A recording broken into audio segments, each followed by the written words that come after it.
Good morning. This is the Automotive State of the Union special edition. It's Q4 strategy week all week. Today we have Patrick Abad in the studio to talk about how to lead your team through Q4 and the holidays and the emotions and the sales and end of year and the 13th month and all those other things that we all know are coming.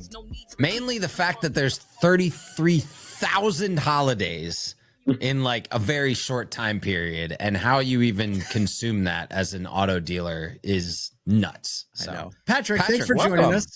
Hello, friends. Good morning. How's everyone? We're doing Wonderful. good. We're doing Wonderful. good. Better We're doing that you're better here. because we're with you. I know we don't want to take up a ton of your time or a ton of people's time, but heading into Q4, there are always questions. And so we're covering what we think are critical areas all week. And, you know, when we thought about how do you lead a team, we think there's no better example of you, someone who is in touch, on the ground, in the dirt with your team every day. And you've been around the block a couple of times. So for anyone out there who maybe doesn't know you, could you just give us like the 30-second story of you in the industry and what you're leading now? 28 years. 98% of that's been with Toyota. I'm in Atlanta now for the last 7. I consider myself the luckiest guy in the world. We have an awesome Toyota dealership here and now Mazda dealership. We got 2 dealerships on the same property. And, I get to lead some of the most amazing human beings in our industry. So yeah, it's a lot of fun. There you go. So it's Beaver Toyota of Coming and Beaver Mazda. And I was just thinking you're going to need to buy like all the Christmas stuff for the first time this year at the Mazda store, right? You just opened. Oh, we ordered it before the store even opened. No, you did not. Yes. We make you guys seen it. We make our showroom so beautiful.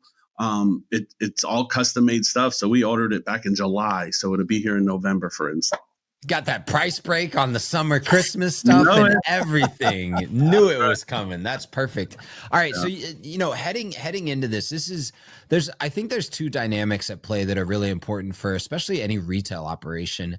You've got like one path that is people need time with their family, want to take time off. You want to honor that.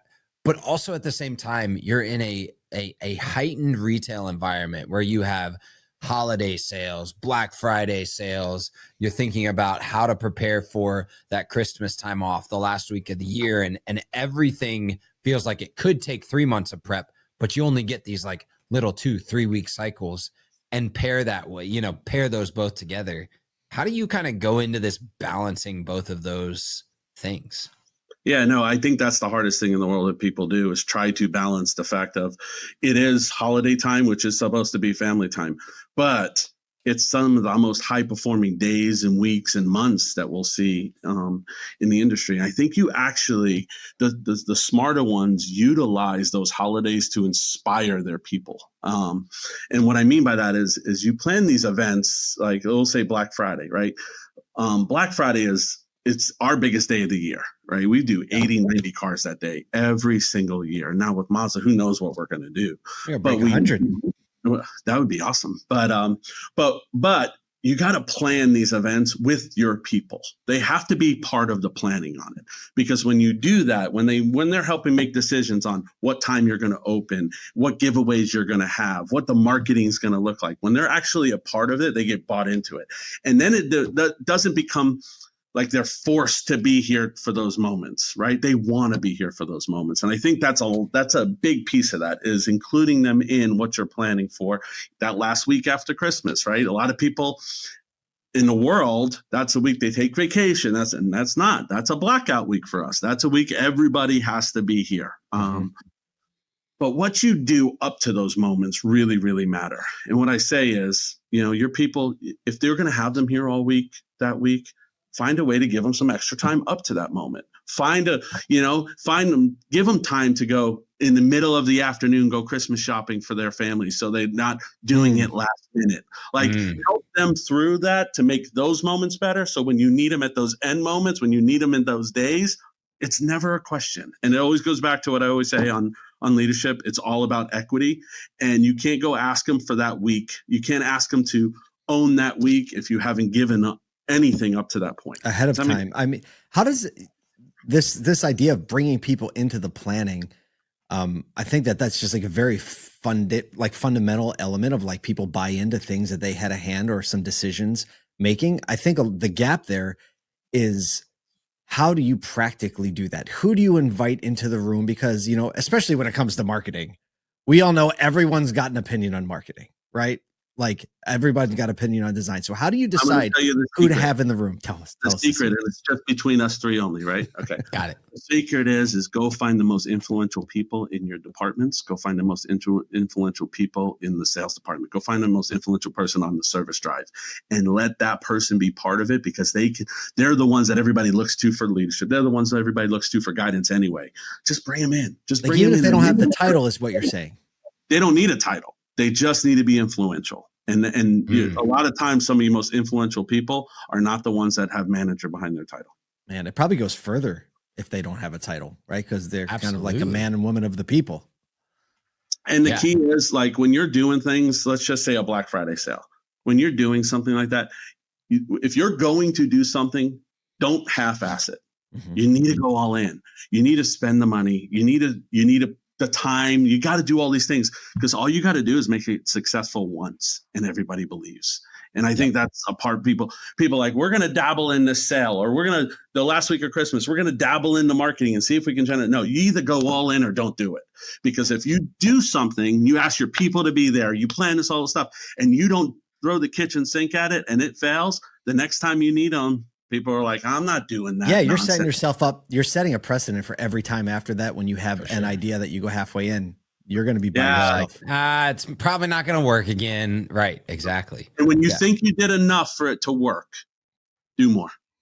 Yeah. I think this is when we look at the fine line between expense and investment.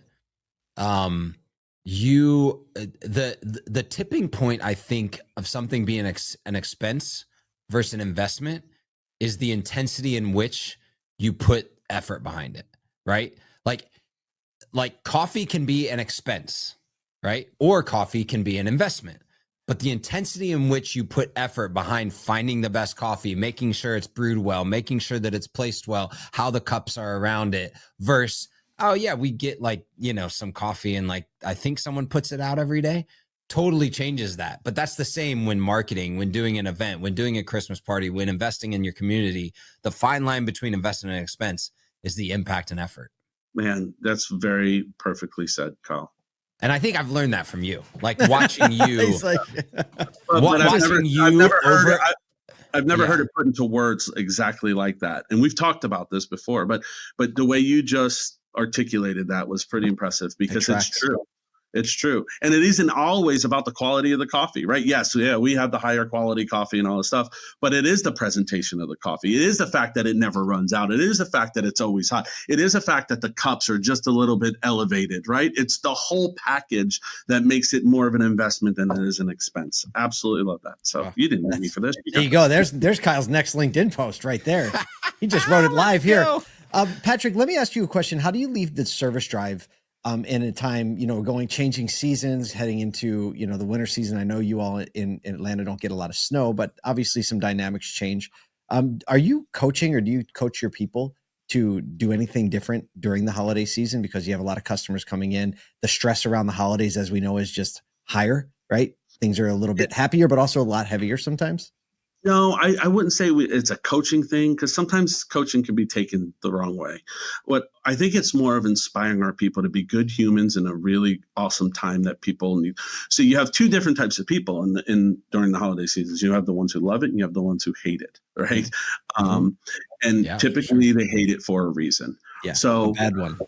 I wouldn't say coach them. I would say inspire them in those moments to just truly be the best version of themselves, knowing that the people on the other side who are either giving you their money or giving you their time or whatever they're giving you actually truly deserve it, and that you have this chance to be influential to somebody that might be having a bad day. So you have two things.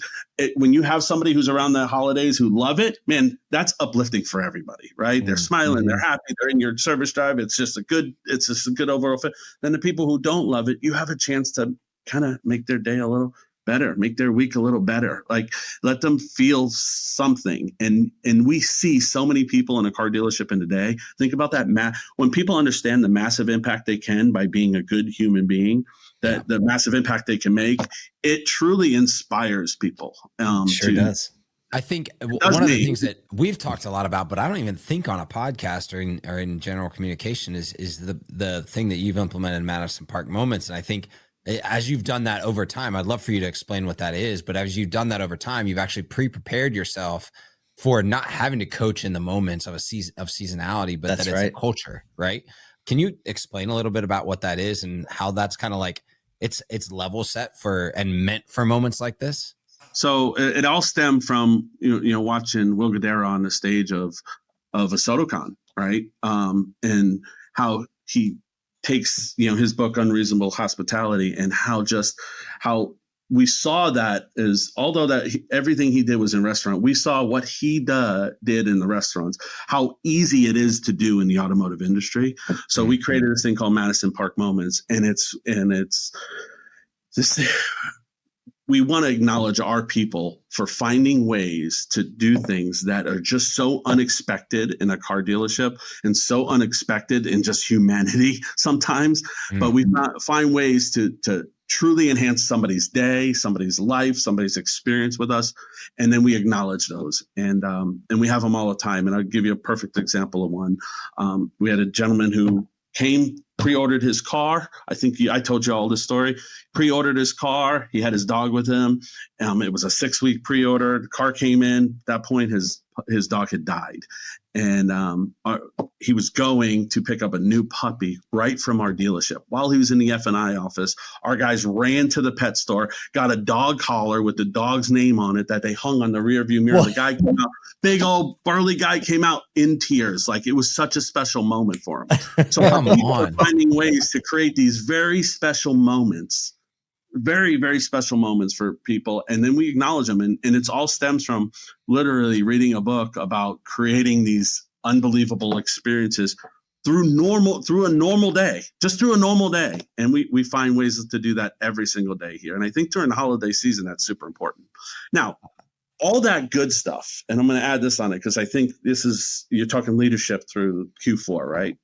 A lot of people can't wait to get to January to make their changes in their dealership. All right, for the new year, we're going to make the changes. For New Year, we're going to get expenses in line. We're going to do this. We're going to change this. We're going to change our marketing message. And if you want me to give any good advice, December 1st is such a better time to do that because there's a lot of good things that happen in December. Volume is naturally better in most brands, right? You have the best week of the year. You have Christmas, right? You just came off Thanksgiving.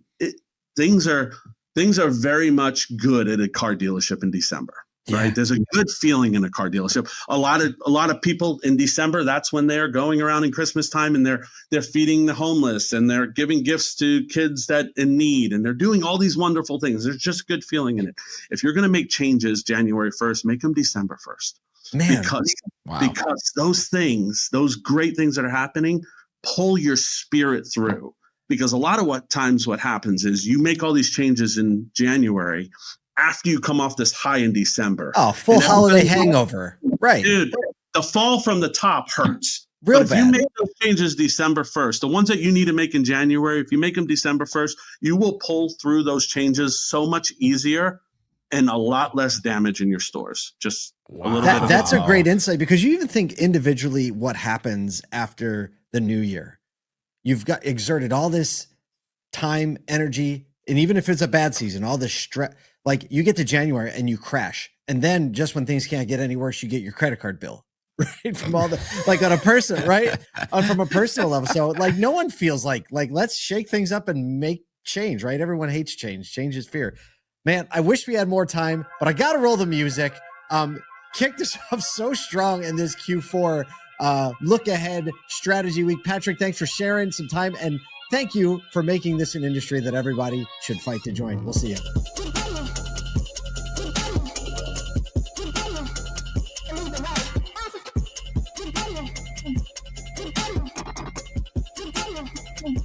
Right.